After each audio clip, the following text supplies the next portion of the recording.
আজকে 2 দিন ধরে হচ্ছে শাহিদা ভাবির বাসায় আসছি। তো আমরা শুধু মাছ মাংসই খাচ্ছি, আর আজকে আমরা হচ্ছে ভর্তা ভাত খাবো। কারণ হচ্ছে ভাবি অনেক মজার মজার ভর্তা বানায়, আর যেটা আমরা সব সময় ভিডিওতে দেখি। তো আজকে এজন্য আমরা হচ্ছে ভর্তা খাবো। খালি ভর্তা না, এখানে এটা কি? এটা পাবদা মাছের পুরপুরি। এখানে হচ্ছে পুঁটি মাছের পুরপুরি। কিন্তু এখানে হচ্ছে মাংস, আর এখানে যে কচু শাকের ভর্তা।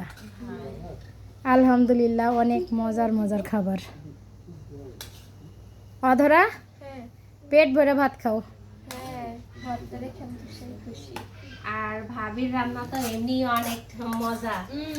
কালকে খাইছি, সেটাও অনেক মজা ছিল। মানে 2 দিন থেকে তো খাচ্ছি, খুবই টেস্টি। ভিডিওতে যেমন মানে দেখে না না আসলে মজা। ভিডিওতে যেরকম আগে বলে না যে আগে হচ্ছে দর্শনধারী পরে হচ্ছে গুণ বিচারি, তো দেখতে সুন্দর লাগে, এজন্য খেতেও আর কি মজা।